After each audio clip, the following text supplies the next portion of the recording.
Chilling tales for dark nights.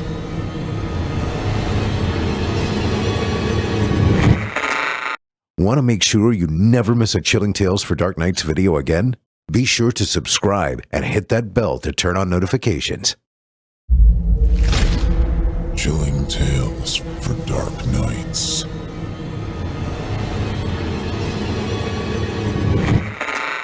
Want to make sure you never miss a Chilling Tales for Dark Nights video again? Be sure to subscribe and hit that bell to turn on notifications.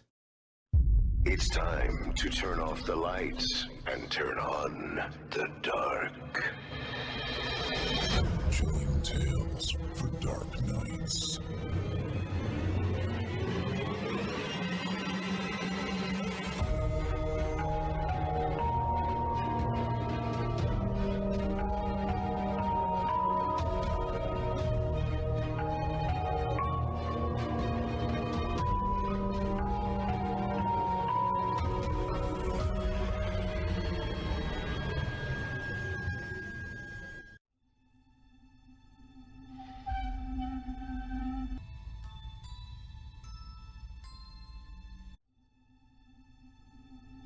Good evening, listener.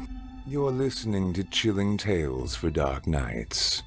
On tonight's edition, we invite you to leave behind your safe reality and descend with us into the frightening depths of the most terrifying imaginations with two audio adaptations of frightening fiction about corpse confusion and murderous moderation.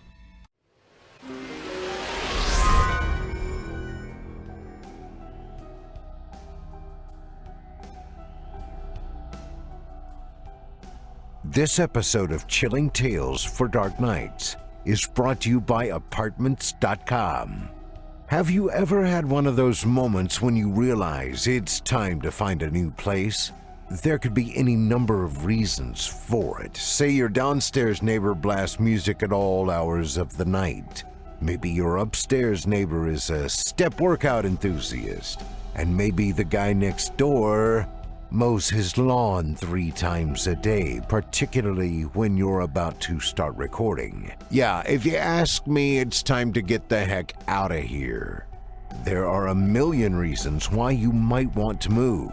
At Apartments.com, they call it an out-of-apartment experience.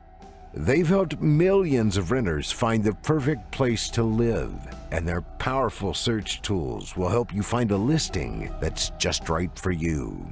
Need more space, nicer scenery, or maybe just some blessed, wonderful peace and quiet?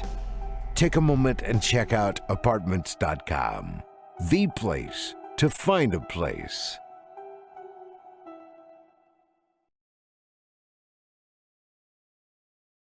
This episode of Chilling Tales for Dark Nights is brought to you by Moriarty, the Devil's Game. Imagine this, folks. What if Sherlock Holmes' most villainous nemesis was actually an innocent man?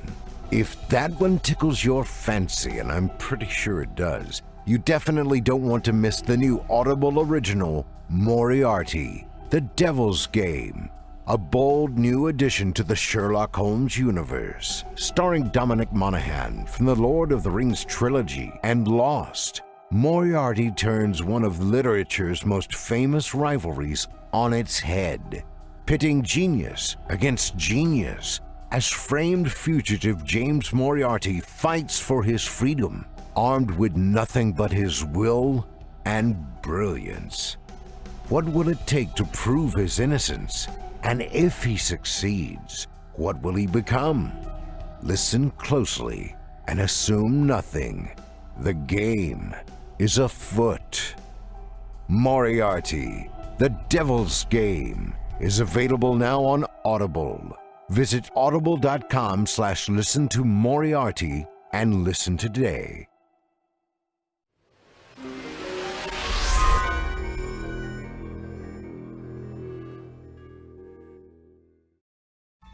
I'm your host for the evening, Nick Goroff, standing in for our dear friend Steve Taylor, and tonight, I'll be your guide as we traverse the dimly lit corridors of your darkest dreams. Joining us tonight to help bring to life the frightening fiction of P.D. Williams and Christine Blackwicks, our voice talents Paul J. McSorley, Melissa Medina, Heather Ordover, Lithia Fay, Jesse Cornett, and Eric Peabody. Now, get your ticket ready. Take your seat in our theater of the mind and brace yourself. It's time to turn off the light and turn on the dark.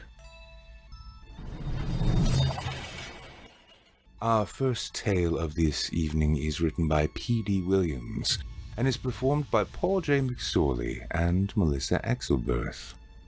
In it, we'll meet an elderly farm couple who've shared a wonderful life for over 50 years. A poignant and terrifying jelly puts a new twist on the phrase, "Till death do we part." And without further ado, I present to you, Jelly. Bertram couldn't be sure how long Emmeline had been dead. She had been in the bathroom taking one of her late afternoon soaks. He hadn't heard a peep out of her since she had turned off the faucets over an hour ago. He didn't think much about it. After all, they were both in their early 70s, and as you got older, things naturally took longer. Bertram was kicked back in his time-worn recliner watching baseball. It was now well into the fourth inning when the thought hit him to check on her.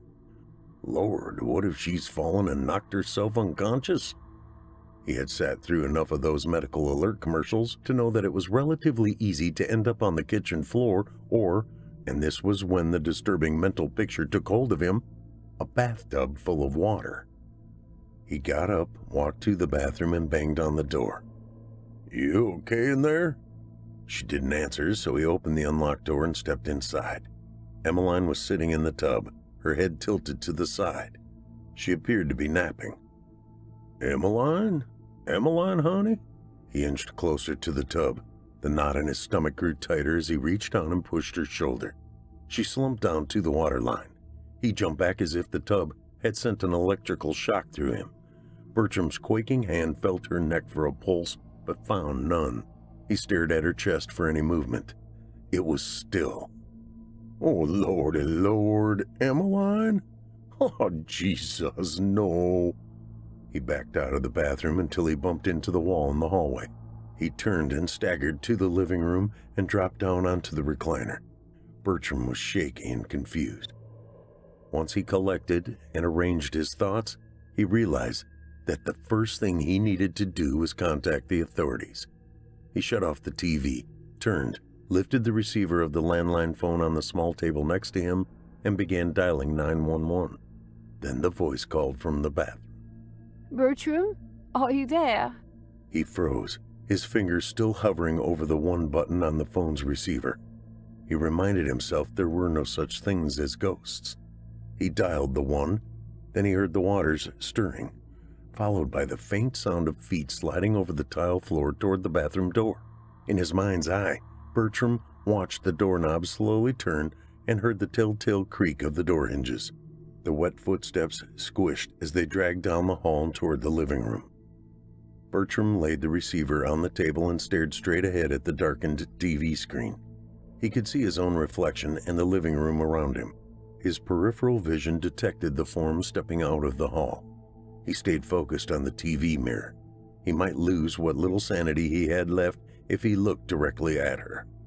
He panted as the body wrapped in a white bathrobe sauntered past him and sat down in the chair next to him. "Bertram, I feel funny," she said. "I hope I didn't have a stroke or something." Emmeline looked over to him. "Bertram, what's wrong with you? Look at me when I'm a-talking to you." Bertram worked up enough courage to swivel his head toward her like a wobbly animatronic. When he saw that his wife was very much alive and not some revenant haunting him, his body relaxed and his heart rate returned to near normal. "Baby?" he asked with more relief than fear.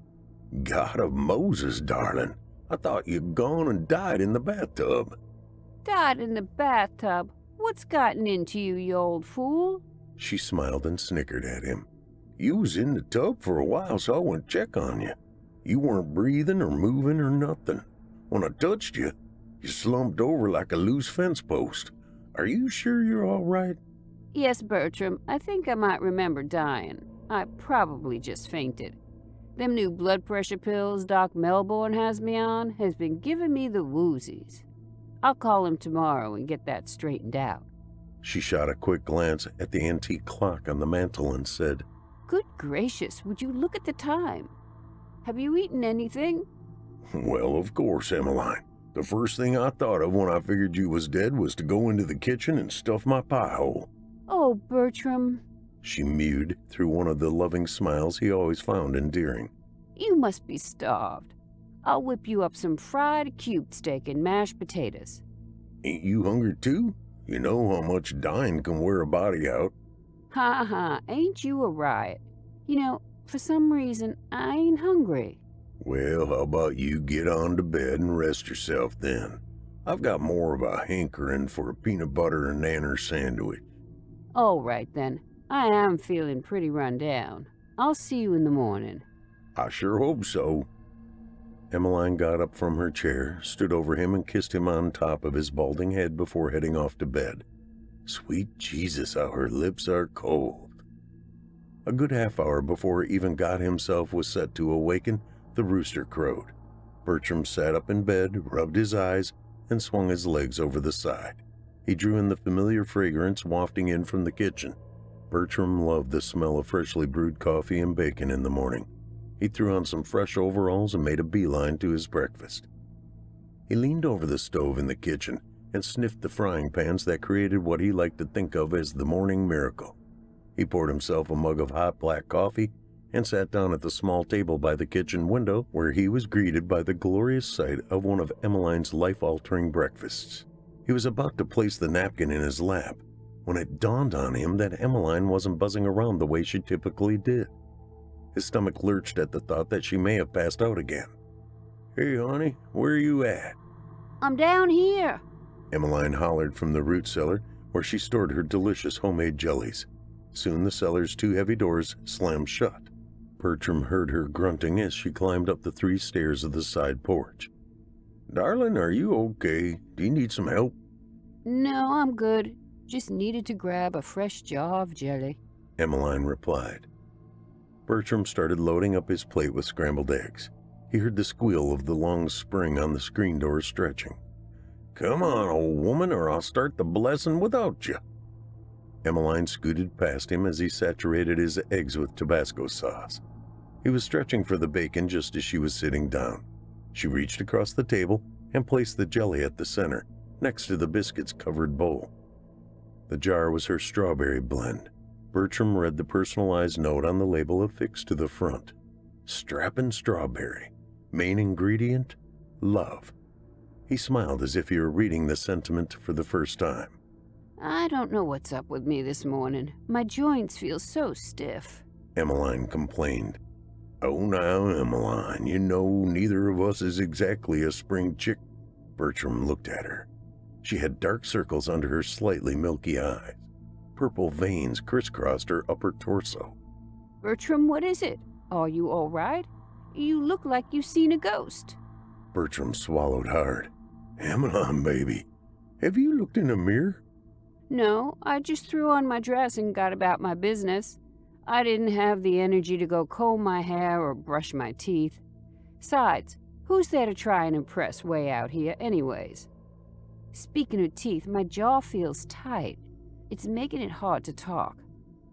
Do you think I might have gotten a tick bite? Those things can cause all kinds of bad symptoms. Bertram didn't feel like eating anymore. I think we ought to get you in the truck and go to the ER over in Campbell. That's nearly an hour from here. Just let me see if I can stomach some food. Then I'll go take some aspirin and lie down. I'll be all right. Here, let me see if you got a fever first. Bertram felt her forehead. He snatched his hand back. Bertram, what is it? Do I have a temperature or not? Sweetie, you don't have no temperature at all. You're colder than an Eskimo's nose. Are you sure you don't want me to rush you to the hospital in Campbell? There's no telling what you might have caught. No, I'm too tired to even walk out to the truck. Just help me get back to bed. I don't think I can hold anything down after all. We'll see how I feel later. All right, if you're sure. Bertram took her arm. He nearly yelped. It felt as if her arm had turned into an unyielding rubber. When he finally got her to the bedroom, he began unbuttoning the back of her dress. He noticed it was damp, and her skin had a slight sheen to it. After he lowered her onto the bed, he covered her up and kissed her frigid forehead before heading to the living room to give all of this a good think. Throughout the morning and early afternoon, Bertram checked on her 4 times. Each time she was sleeping. Worn out by questions and concerns, he nodded off in the recliner. A while later, he awoke with a start and saw the early evening's faint shadows beginning to take shape on the living room's wall. He had drifted off earlier in the afternoon, which meant Emmeline hadn't been checked on for hours. Bertram gave a slight grunt as he hauled himself up and out of his chair. He was just beginning to get acclimated to alertness when he heard a gurgling voice cry out from the back bedroom. Bertram!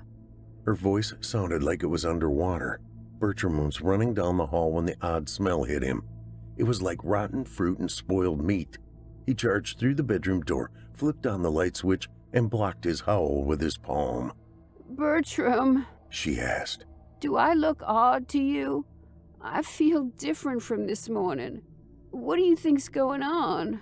Bertram had no response for the waxy corpse sitting on the edge of the bed. Then his attention shifted to the stomach-churning stench emanating from the thick pus oozing from the popping blisters covering her reddish body. I feel sick. Will you help get me to the bathroom? Bertram stood there, gawking at her. He didn't know if he should run screaming from the house or call an ambulance. Bertram, help me. She pleaded. He walked to the bed. Emmeline held up a waterlogged arm, and Bertram grimaced as he took hold of it. He began lifting her up to a standing position and felt the top layer of her skin slip a little. His repulsion made him pause. Bertram, get me to the toilet. It was enough to snap him back. After helping Emmeline up, he stepped back a bit, but held his arms out to catch her if she fell, though he dreaded having to touch her again. Once he had directed her into the bathroom, she shuffled toward the toilet. She bent forward slightly and vomited up copious amounts of blackish blood and small chunky pieces. Feeling his own gorge rising, Bertram said, "I'm so sorry," as he dashed from the bathroom and out to the side porch where he did some puking of his own. As he was finishing, it gradually dawned on him that he had left his ailing wife alone in the bathroom dealing with her own fear and discomfort. Wiping his mouth with the back of his hand, he composed himself as best he could and ventured back inside. The only thing worse than Emmeline's hideous appearance was the horrendous smell of decaying flesh that now permeated the back of the house. He grabbed a handkerchief from a pocket in his overalls and covered his nose and mouth. "Emmeline, where are you, sugar?" Bathroom. The croaking voice replied. She was hunched over the porcelain sink, her darkened hands gripping the sides. Oh, Bertram. She whispered. Bertram approached the sink. He couldn't see Emmeline's face. Her oily hair had fallen forward over her brow. Bloody teeth clogged the drain. "I think we might be looking at more than some tick bite or fainting spell." The conclusion he was coming to unleashed a bevy of goosebumps all over his body. She wasn't merely ill. She was a withering corpse. Bertram had seen enough dead farm animals. Emmeline was just as gone as they had been. He had no idea what to do, think, or say. Then the small crumb of rationality told him that the first thing he needed to do was become more practical. Crying in confusion would not help. He could no longer think of Emmeline as his beloved high school sweetheart and wife of over 50 years. She was now a body he had to deal with. His first course of action was to get her out of the house. "Emmeline, sweetness, let's get you on the porch. I think we both could use some fresh air." She remained still at first and then made 4 small turns to her left until she was facing the bathroom doorway. "You want me to help you?" Bertram asked. He was relieved when she didn't answer. Once she made it to the porch, Emmeline managed to bend her knees enough to lower herself down onto one of the rocking chairs. Bertram attempted to conceal the look of disgust on his face about her joints, loud cracking as she sat down. Foamy blood leaked from her mouth and nose. They say there's dignity in death, Bertram thought. But there ain't nothing dignified about my wife right now. He felt the need to cover her wretched body with something. Sugar, would you like a blanket? Emmeline nodded ever so slightly, her neck making the cringe-worthy cracking sound again. Bertram pulled in a deep breath. Holding on to it for as long as possible, he jogged to the bedroom closet for the blanket. Once he was back outside, he tenderly wrapped the blanket around her and sat in the other rocking chair. Neither said a word. They stared out across the yard at the fading springtime sun as it slid softly and colorfully behind the tree line. Bertram rocked back and forth. He tried desperately to direct his mind toward any other place but the porch he was sharing with the dead woman. Bertram let his gaze wash over the front property, corralled by a long stretch of wire fencing. He was rapt as he took notice of the straight rows of neatly planted corn. They reminded him of a battalion of soldiers standing at attention. God, how I love the country life. It surely does agree with me. But the merciful distraction dissipated as his thoughts circled back to Emmeline.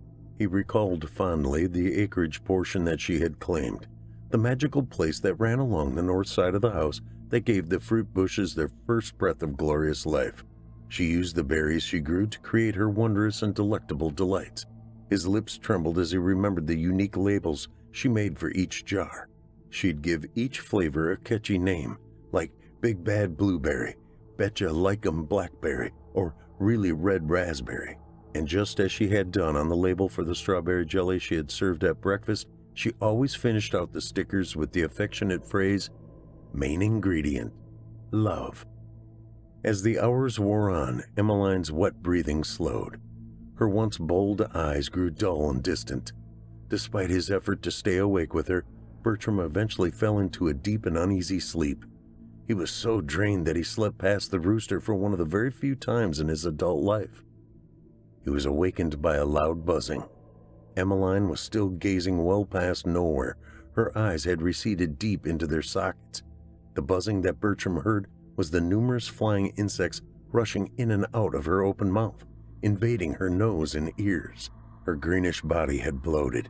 It looked as though her stomach was set to burst. Due to the grotesque swelling, her blanket had slipped off. For Emmeline's sake, Bertram tried to remain stoic. It would be cruel to let her witness her husband's revulsion. His disordered mind made it difficult for him to decide on what he should do for his wife at this awful moment. He did know that he would never leave her with the relentless flies and their maggots. More importantly, he would never allow anyone else to see her in her current ghastly state. The authorities be damned. I'm fading, Burr, she mumbled. What can I do, darling? Tell me what I can do for you. She struggled mightily to make herself understood. Put me back in the tub, please.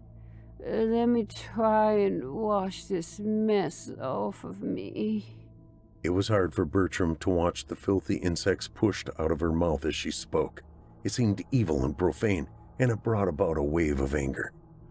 I'll go get the bath ready, he said. I'll be back in a jiffy. When he returned to the porch, he had his handkerchief tied around the lower half of his face. Then he placed one arm under Emmeline's knees, now stiff with rigor mortis, and the other across her shifting shoulder blades, and carried her to the bathroom. The muscles in his lower back strained as he placed her down into the water's warm comfort. He stood up straight to loosen his back muscles and noticed that his arms were sticky and stained. Do you want me to help wash you off? No, just leave me. Bertram shuddered as he realized that this was likely the last time he would ever hear his wife's voice. Call if you need anything. He went back out to the front porch to clear his head and allow the tears to purge his heart. He waited there for a very long time, but Emmeline still hadn't called for him. When he couldn't take the silence and worry any longer, he recovered his mouth and nose with his handkerchief and returned to the bathroom. Emmeline was slumped over, just as she had been the first time he found her. Her skin was turning black, and there was a slimy film on the surface of the water. Worse yet, her body was beginning to liquefy. The odor that rippled through his mask was the worst by far. Bertram opened a window and then bolted back outside to retch. Lord, please help me. What in the world am I going to do? He shouted, but heaven was silent. Should he now call the authorities? And if he did, what would he tell them? What might they make of his wife's decomposed body? Would they think him a ghoul and lock him away? There was going to be an investigation and many questions he couldn't possibly answer. Bertram needed a place to think. He walked around to the side of the house and stood near Emmeline's garden, where her prized crop flourished. He paced anxiously, frazzled and useless, hoping for an idea. Then he abruptly stopped. As Bertram gazed upon the columns of ripened berries, an inexplicable feeling of calmness enveloped him. The garden's peacefulness brought clarity, allowing him to ponder a few simple ideas rather than trudge through a complicated maze of elaborate plans. The decision he made felt not so much correct as it did proper. For Bertram, this was now a sacred place of remembrance, a place where a woman's love nurtured the rich brown earth that had yielded so much sweetness and beauty. Now he knew what in the world he was gonna do. He let her sit in the tub for over a week, so nature could finish the job it had screwed up before. Then he dug a hole out by her garden and began pouring her remains into it. When he got down to the last of it, Bertram picked up the small jar he had brought with him and filled it. He screwed on the two-piece metal lid, took a pen from one of his overalls' chest pockets, and scribbled some words on the blank label. Bertram carried the jar down to its final resting place. There it would serve as a small monument to a love that would continue far beyond its 50-plus years of earthly existence. He said a few words of prayer, then solemnly ascended the stairs of the root cellar. He lowered its doors as if they were the lid of a coffin. There in the darkness, on a row of tall racks, sat a jar of dark jelly. Written on the white label were the words, "Amazing Emmeline." Main ingredient? Love.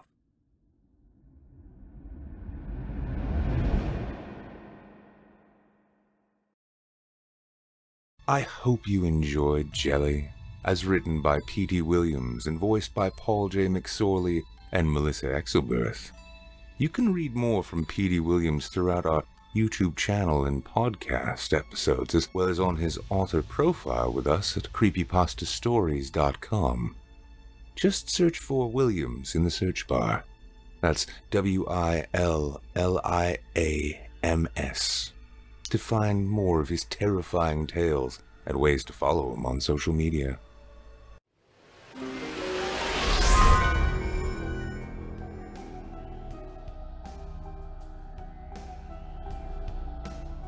This episode of Chilling Tales for Dark Nights is brought to you by Best Fiends. How was your 4th, listener?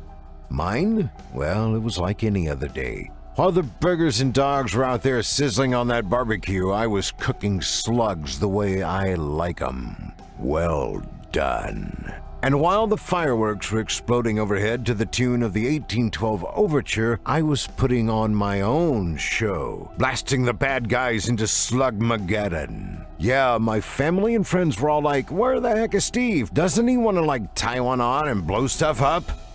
But seriously, why would they call it Independence Day if you can't have a little time to yourself? And what better way to celebrate freedom than to blast slugs off of Mount Boom?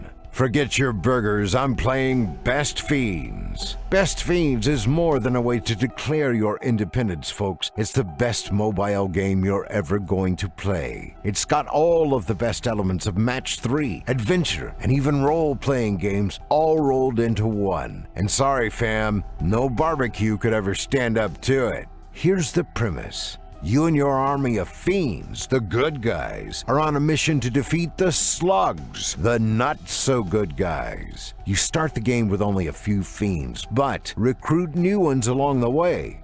Add to that, they grow and evolve and develop new characteristics. By matching objects on your game board and winning rounds, you evolve your army into a formidable force. And you'll have to stay on top of it because the levels get more and more challenging. The gameplay, just the way I like it. Not fast-paced or rushed, nor mindlessly easy. You gotta use your head and make calculated moves. And when you nail one, it's more fun than fireworks. There's nothing like stringing together a Slugmageddon attack and watching the slime fly. You don't need to be a hardcore gamer to enjoy Best Fiends.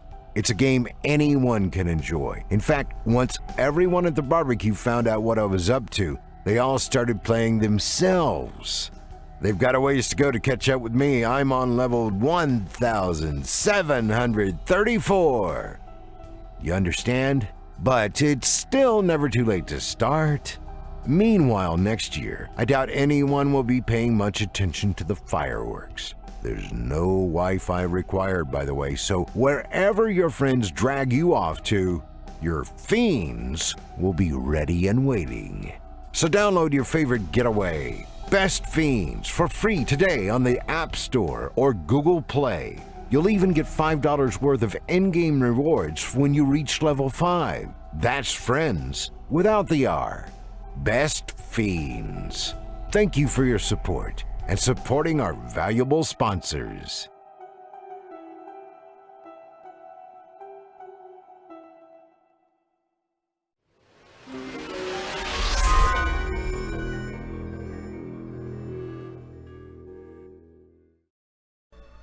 Voice actor Paul J. McSorley's talents can be found on our very own Chilling Tales for Dark Nights YouTube channel, as well as on past episodes of the Simply Scary podcast. You can also keep up with him weekly on his show, Fear from the Heartland. Capture the magic, or the madness, from the very beginning, and check out his show today. You'll be glad that you did. And after you drop by, don't forget to let him know you heard him here on the show. Voice actress Melissa Exelberth's vocal talents can also be found right here on our very own YouTube channel, as well as on her website, melissaexelberth.com. Our second tale of the evening is written by Christine Blackwicks and performed by Melissa Medina, Heather Ordover, Lithia Fay, Jesse Cornett, and Eric Peabody. In it, we'll meet a woman cleaning out her grandmother's house who finds a pan, and with it, sudden culinary expertise, much to her friends and family's delight. That is, until she feeds them to death. Now, without further ado, I present to you the Transfiguration of Consumption.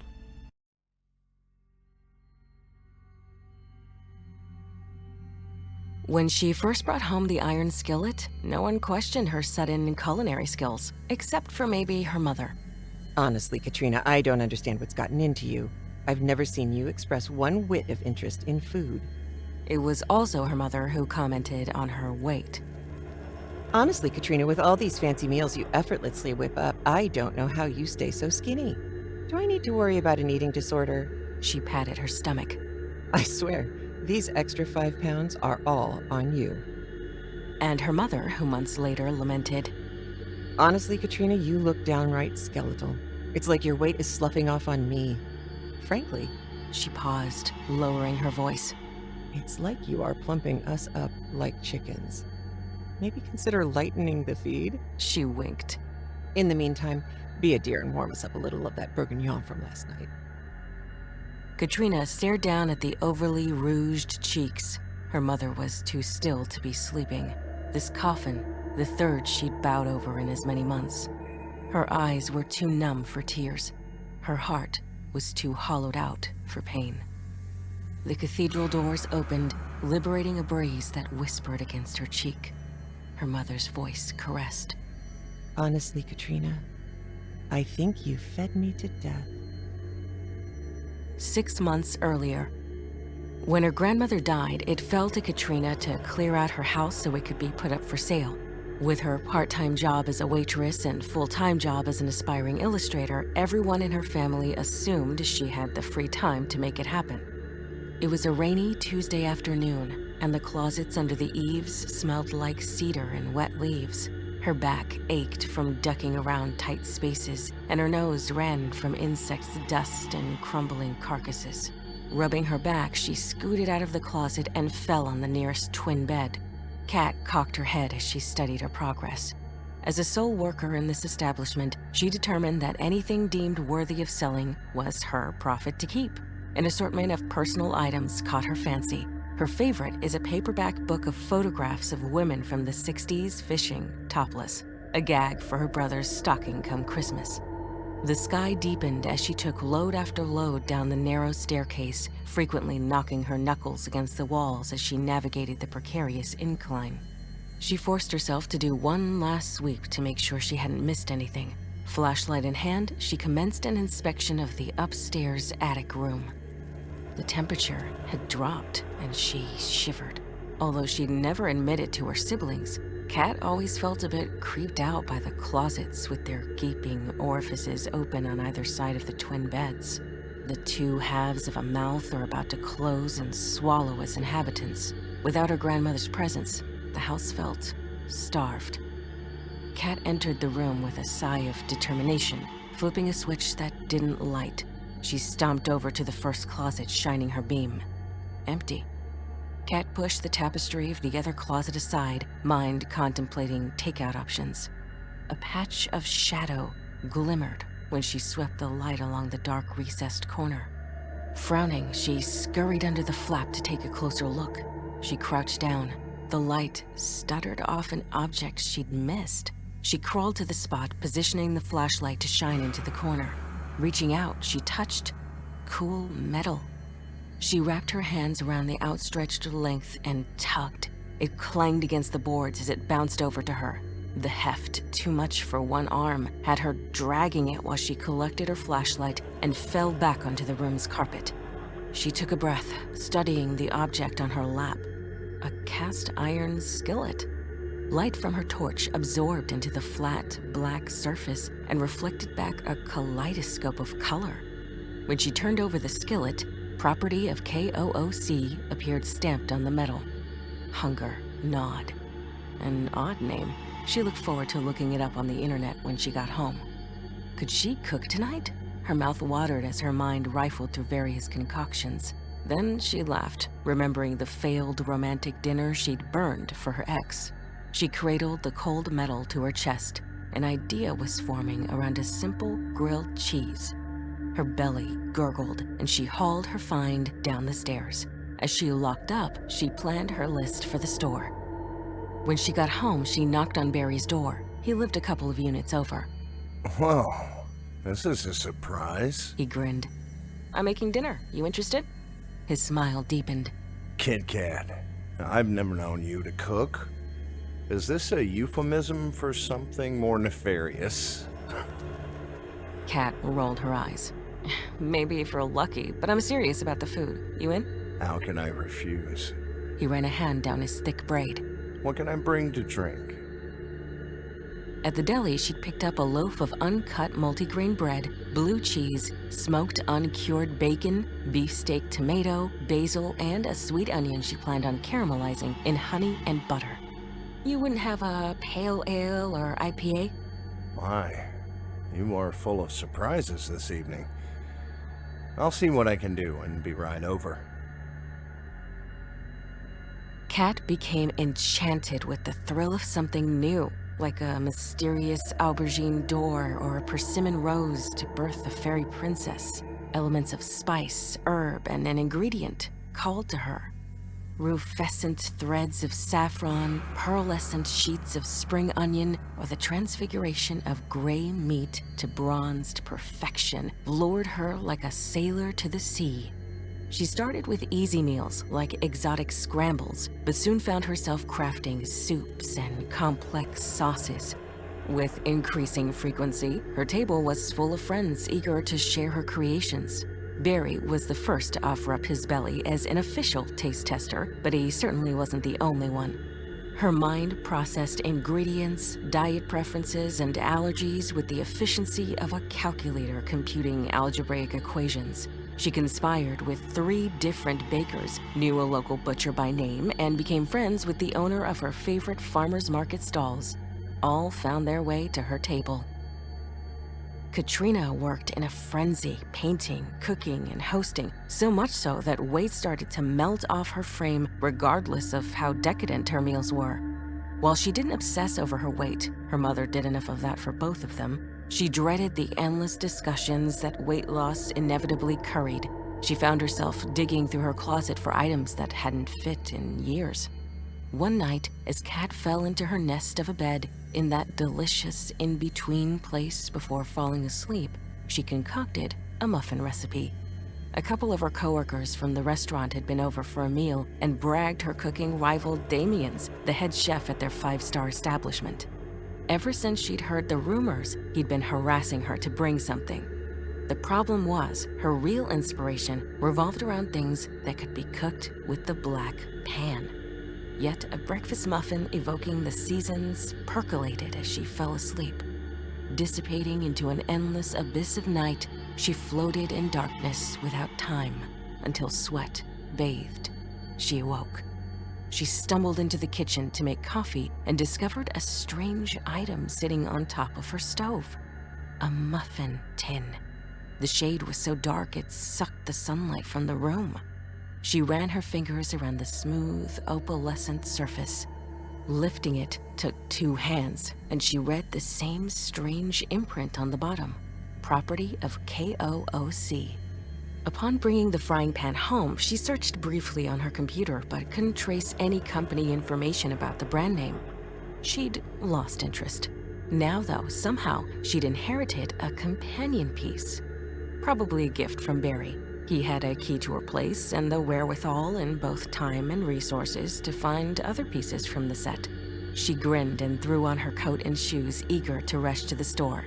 Her Seasons of Change muffin wouldn't make itself. When she'd mentioned to Jenna that she was bringing a treat for Damien, she hadn't expected people who weren't on shift to show up. Topiary animals crawled up the walls, trailing tails of ivy. Branches intertwined overhead, concealing tiny spotlights illuminating each table while leaving the surrounding space in shadow. The decor was crafted to create the illusion of picnicking in a forest. The intimate space only had room for 30 guests, and it felt like she had an audience. You all aren't here because of me, are you? I certainly didn't bring enough to feed the horde of you. Jenna stepped forward. We can't wait to witness Damien's reaction. We're dying to see what you brought. Damien stood in the open doorway leading to the kitchen. His pristine chef whites are crisp and starched. Am I smelling something for me? He waved her forward. I don't have all day. Kat sat her back down on a verdant velvet settee and carried her basket over to him. She peeled off the kitchen towel, revealing the still warm muffins. The crown was slightly pink, enhanced with a speckled blush glaze. I think it's best to take a bite incorporating the top of the muffin to the very bottom. The room fell silent as Damien picked one up, inhaling deeply.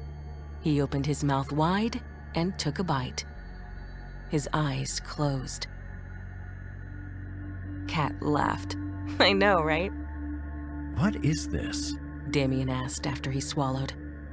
An idea I had before I fell asleep last night. I wanted all 4 seasons in one solitary bite. It starts with summer? A strawberry basil glaze? He asked. Yes, and I used almond flour and paste to make the first half of the base to illustrate the nutty warmth of fall. And, he continued for her, the traditional bite of sour apple pieces rolled in cinnamon represents winter in the center. Followed by coconut flour infused with rhubarb to symbolize spring. He appraised her. I have to have the recipe. Did you use a particular pan? You have no idea how particular, she thought as she remembered the mysterious delivery left on her counter. I did. Any chance I could borrow it for our Mother's Day brunch? These would be a highlight. Kat flushed with pleasure at the compliment. Sure, but I want my name on the menu and a table for me and my mom. Done.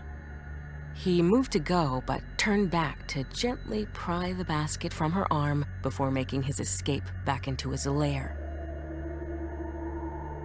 They sat in a window seat framed in fresh flowers, her mother elegant in pearls and a cream sheath. Kat observed her closely as she bit into the muffin. For a brief moment, her mother's gold-flecked eyes widened. Kat couldn't wait any longer. And? Magical. Her mother licked her lips. It's as if I traveled the globe in one bite.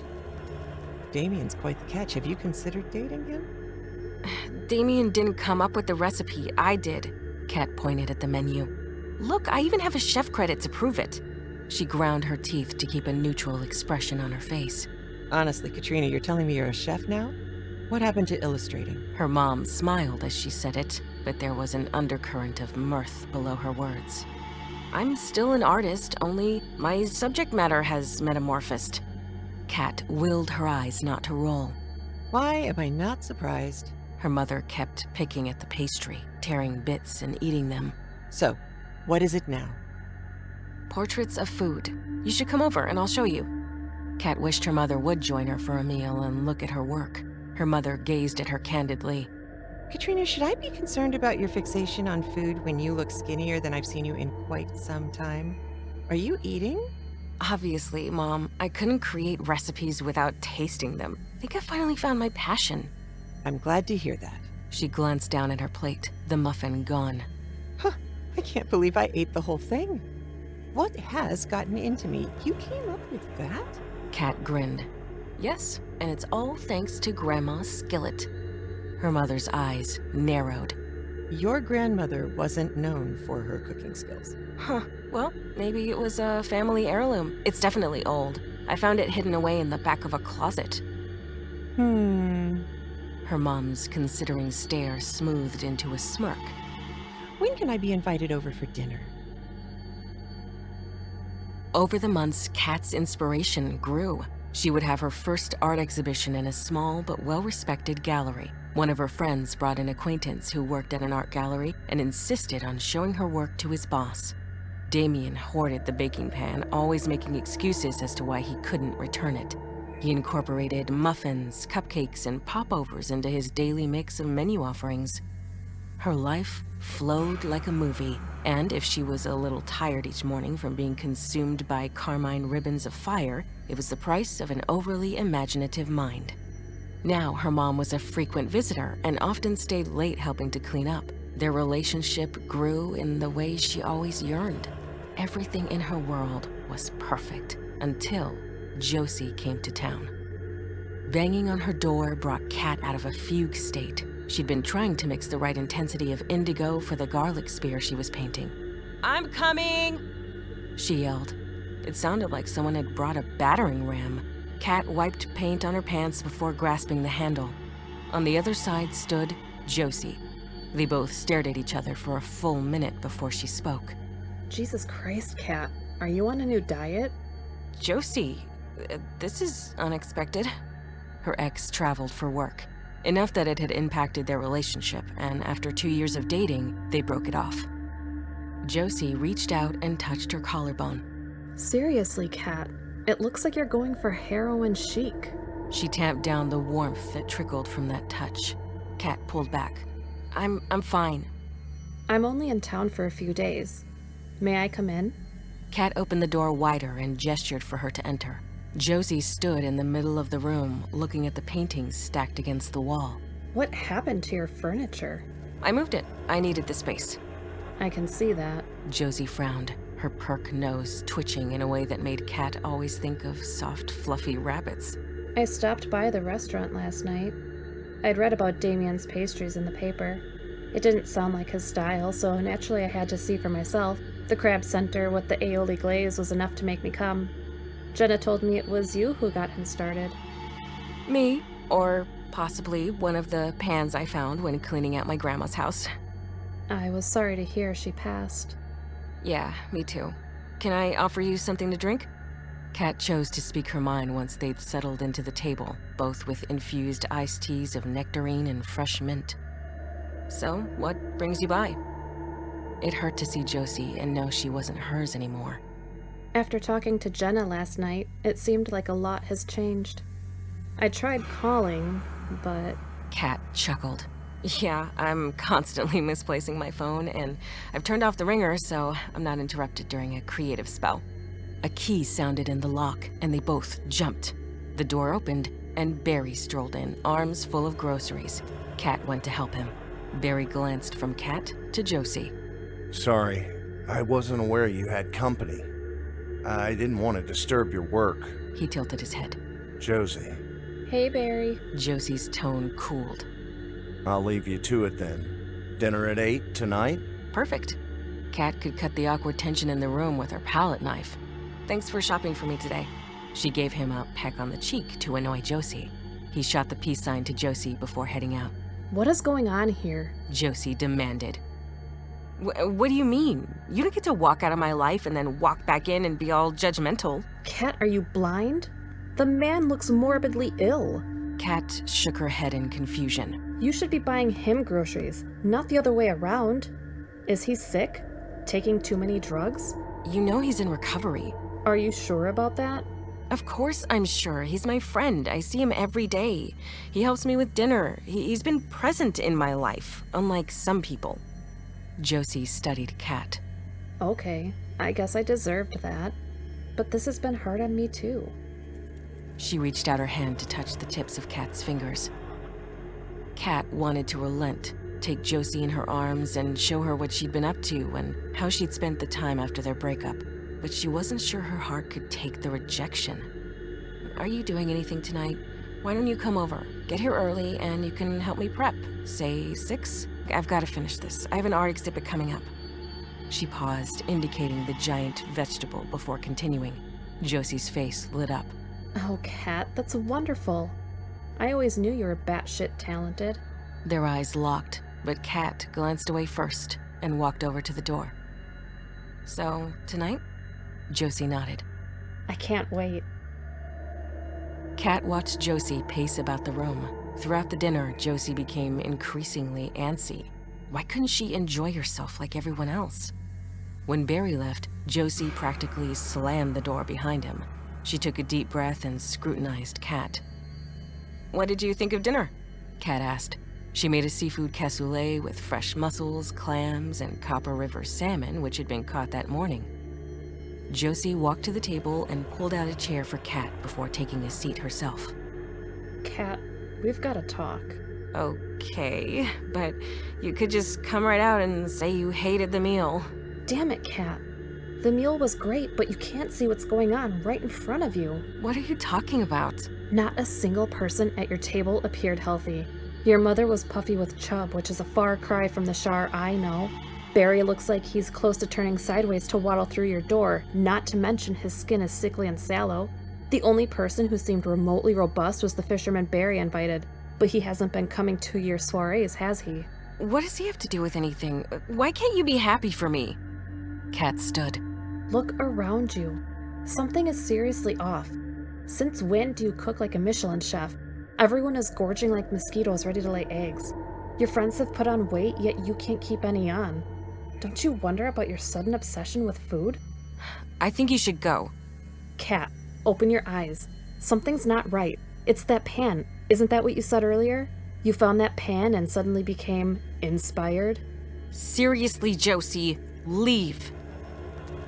Anger seethed under the surface of her skin. How dare she try to ruin all Kat worked to build? Josie stood, going to the coat rack for her purse. She turned suddenly and grabbed Kat's wrist. If you don't believe me, can you promise to take Barry to a doctor? Get him checked out. Kat yanked her arm away. Since when do you care about Barry? Jesus, Kat, I don't, but obviously you do. Wake up to what's going on around you. Take a break from cooking with that stupid pan you're obsessed with. What if you are poisoning everyone around you? Have you bothered to research your magical pan at all? If it's so bad, then why is the restaurant so popular? Why are my dinner parties so successful? Josie shook her head. I don't know, Kat, but maybe you should find out. Damien died first, a sudden cardiac arrest. When he collapsed, he was pulling her pan out of the oven. The skin melted off his face like butter before anyone realized he was down. His casket was closed. Unable to stomach stepping foot into his restaurant, Damien's sister hosted the wake at her home. Mira was his behind-the-scenes business manager. Kat had never met her. She found Mira sitting in her kitchen, head clutched between her palms. "I'm so sorry about Damien." The words fell flat. Her grief was all-encompassing, but her expression of it felt as meaningless as sentiment written on toilet paper. Mira glanced up. "You're Kat, right?" Surprised, Kat nodded. Mira's vitriol hiss startled her. "You're the one who started his ridiculous fixation." Kat sat back, face heating with embarrassment. Mira stared at Kat. "Those damn baked goods he compulsively cooked in that ugly pan of yours. He couldn't stop talking about new recipes, concocting original flavors, always bringing his inventions to the house, obsessing about being the best and always sampling, nibbling, eating." She scowled at the table. Kat's eye rested on a family photo hanging on the wall. It looked like it had been taken about a year earlier from the kids' ages, revealing a much slimmer Mira. She pulled her sweater tight. A prickly chill cooled her. "I don't know your plans for the restaurant." "No. We'll have to close. That was Damien's dream." She trailed off as a tear trickled down her cheek.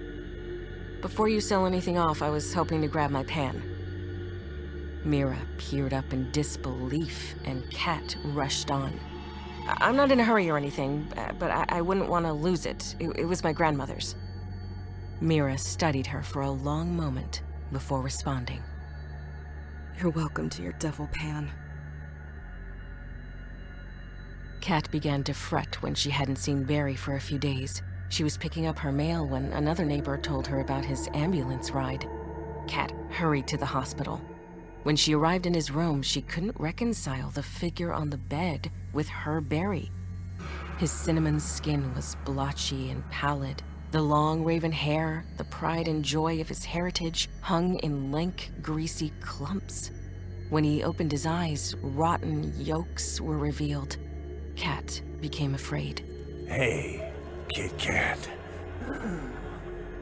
His voice was raspy, like it hadn't been used in months, not days.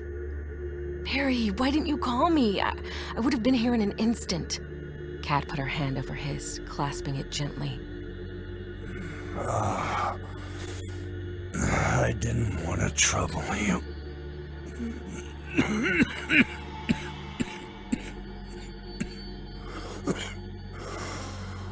He gasped a dry cough. What happened? A sad smile touched his lips. Guess my hard living in the old days caught up with me. But you're not old.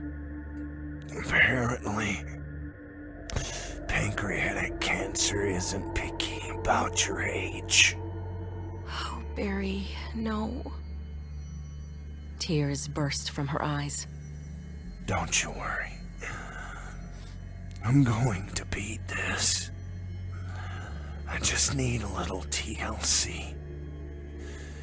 Maybe you could bring some consommé. That will fix me right up. Kat desperately wanted to believe him. She chopped, simmered, and poured all her love into the broth, but it didn't fix him up. Barry was dead within the week. After her mother's funeral, Kat gutted her paintings. She took a knife from her butcher block and stabbed at the swollen fruits and burgeoning vegetables. The air in the apartment became viscous with the rancid decay spilling from their seams, redolent of the sulfur from her nightmares. She snapped the wooden frames across her knees, utilizing a mallet when the bruises became too much. When she was calm enough to think, Kat moved to her computer. She couldn't shake Josie's words ricocheting through her head. Had she poisoned the people she loved? She needed to find a way to jettison the pans and stop this from happening to anyone else. At first, she thought she might be able to melt the metal, but the internet informed her that without a forge, it wasn't possible. She grabbed Barry's keys off her counter. She owned a vintage bottle green Ford Thunderbird. His brother lived in another state and asked Kat to keep an eye on his things until he returned.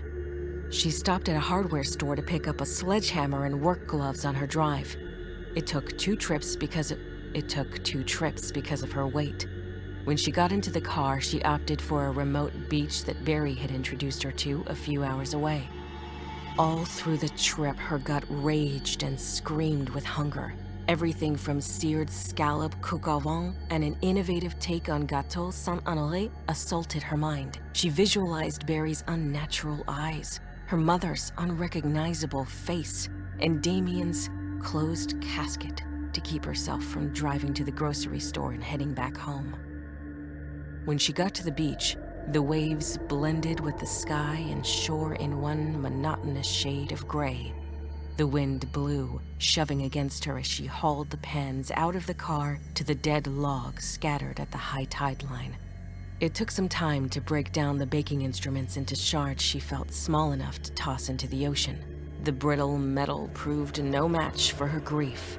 Rain fell from the clouds, making the hammer and shards slick. She often missed her target. She had to sit down and rest several times, her arms burning with unaccustomed effort. As the sky darkened and the tide rose, her hunger finally abated. Piece by piece, she hurled the remains into the crashing sea, repeating the names of those she lost, promising never to forget. Afterwards, she slept dreamlessly in the car, exhaustion pulling her down as surely as the tide sucked the skillet and muffin tin remains. Kat woke with surprise.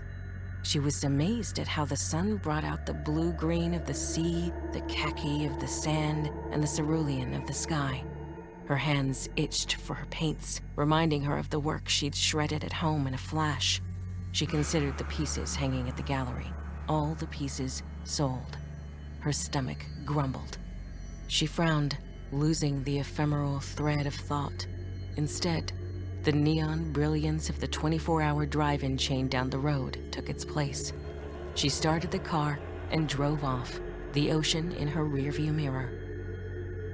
Nathan watched the dirt swirl as he kicked at the small shells littering the beach. His mom's boyfriend was okay.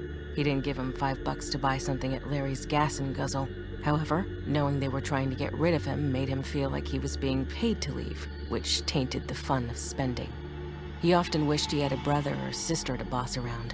Heck, he'd even take being bossed if that was what it took not to be lonely. His Converse left prints in the wet sand, and he was about to turn around when something caught his eye. He saw an unusual black pebble sticking out of the sand. Squatting down, getting on his hands and knees, he dug around the object until he discovered it wasn't a rock at all. It was a toy soldier. Further along the shore, he spied little dark objects peppering the strand. He ran along the shoreline collecting as many as he could. He pulled his red sweatshirt into a basket, using it to collect his find. When he could no longer outrun the waves, he wrapped the bundle tight against his chest. He walked up the beach to the soft, dry sand where grizzled seagrass grew. Sitting on a slight slope, he studied his treasures. The obsidian figures were made of a heavy, dark metal that twinkled with different colors depending upon how he turned them in the sun. These were unlike the cheap green soldiers his friends had. He boasted that both men and women posed not only with weapons, but like real people taking their leisure. Each soldier was intricately designed with fine details, like the creases around one man's eyes, or the delicate ash dangling from a half-smoked cigarette. None of them had the same face. If he squinted his eyes, he almost thought he could detect subtle movement. The bright joy of imagination filled him. The metal warmed his hands, and he knew he'd discovered something special. And by extension, he would be special too. He stood, filling his sweatshirt pocket with his cash, excited to show his friend Micah. He held a lone soldier transfixed by the swirling eddies of color in his hand. Located on the bottom base, he found a small stamp. Peering at the tiny type, he read, "Property of TNUH."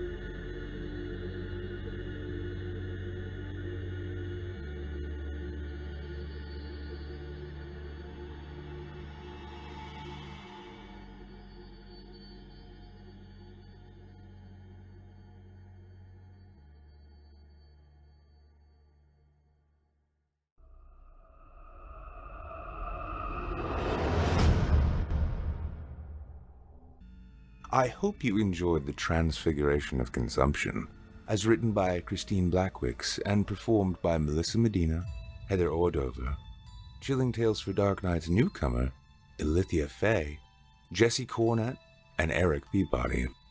Voice actress Melissa Medina's work can be found on the official Chilling Tales for Dark Nights YouTube channel, as well as her website, hearmelissa.com.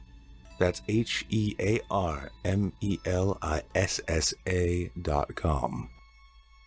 Heather Ordover can be found on the amazing Craftlit podcast, as well as on our channel. That's CRAFTLIT. All one word, folks.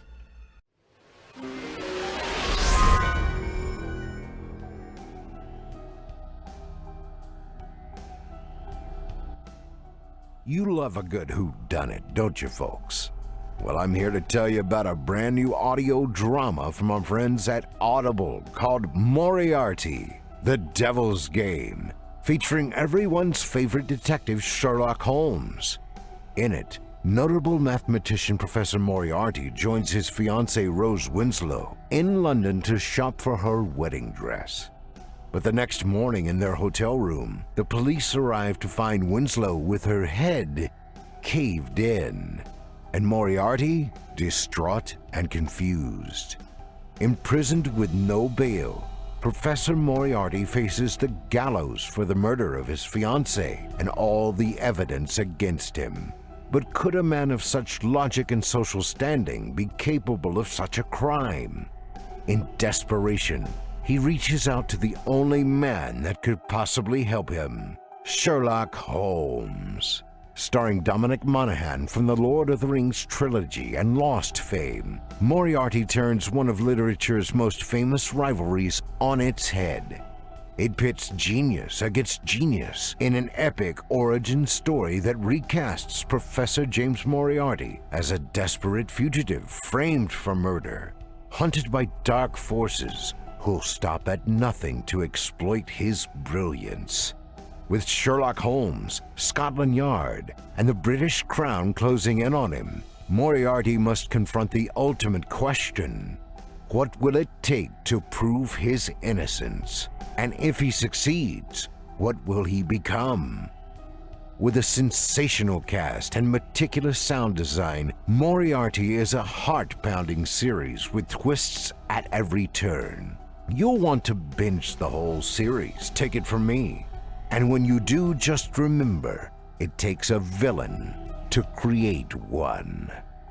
So don't miss the new Audible original, Moriarty, The Devil's Game. Visit audible.com/listen to Moriarty and listen now. Thank you for your support and for supporting our valuable sponsors. Have you ever had one of those moments when you realize it's time to find a new place? An out-of-apartment experience, Apartments.com calls it. Rather apt, if you ask me. There are countless reasons why you might experience this phenomenon. It might hit you while you're lugging shopping bags or up your 6-story walk, or when your appliances all seem to break at once, like they've been conspiring against you. Or when your neighbors decide to throw an all-night party on the eve of your big job interview. There are too many reasons to list, but I'm willing to bet you're thinking of some good ones right now. Yeah, you're sick of that place, aren't you? You got the itch to get up and go. On to bigger and better things, right? Point is, we all need a change of surroundings from time to time. And Apartments.com is the place that'll help you get it. Apartments.com isn't your typical site to find a rental listing. Whether you're looking for an apartment, a townhome, a condo, or even a house, you can use their powerful search tools to help you find a place that checks all your boxes. They've got filters that can help you narrow your search to the perfect place, with options to select from every imaginable amenity. Seriously, whether you're looking for something as simple as a washer-dryer or as luxurious as a concierge, they've got options for them all. Want a balcony? Just select it. An office? Check the box. And with their 3D virtual tours, you can scour every corner of your listing to make sure it's to your liking before you ever bother to check it out in person. Talk about a time saver. It's no wonder they've helped millions of renters find their perfect place to live. So take heart, listeners. Your neighbors might be driving you nuts right now, but with Apartments.com, bigger and better things are on the way. You'll be out of there in no time, just as soon as you can drag your stuff down 6 flights of stairs. Check out Apartments.com today, the place to find a place. Thank you for your support and for supporting our valuable sponsors.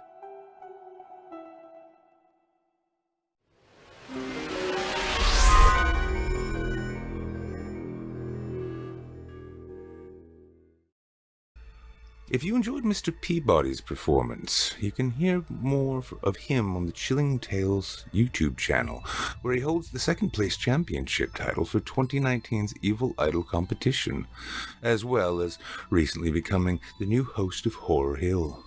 You'll also find more of his work at his website, www.vikingguitar.com. And if you enjoyed Mr. Cornett's performance, you can hear more of him on the NoSleep podcast, where you can hear his vocal performances as well as production. Now, our weekly descent into the depths has just about come to a close, but before we go, I'd like to take a moment to thank you for joining us tonight, and remind you to take a moment to stop by our iTunes page and leave Chilling Tales for Dark Nights a 5-star review and a kind word. And follow us on Facebook, Twitter, and Instagram if you haven't already. And of course, subscribe to us on YouTube, where you can find an archive of our work going back to 2012. And consider signing up as a patron at our website, chillingtalesfordarknights.com, to show your support and get all of our content ad-free. I'm your host for the evening, Nick Goroff, and it's been a pleasure. Tune in again next week, when we once again turn off the lights and turn on the dark.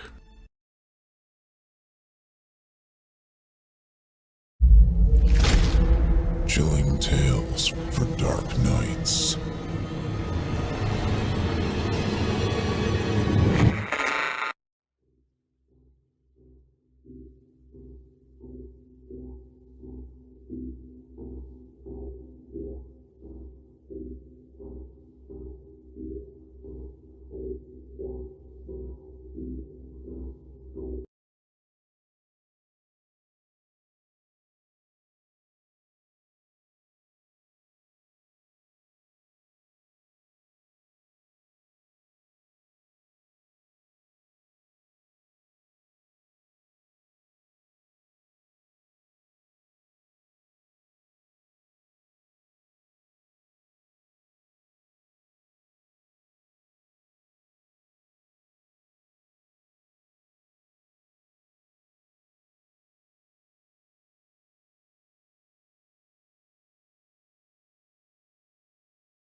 Chilling Tales for Dark Nights.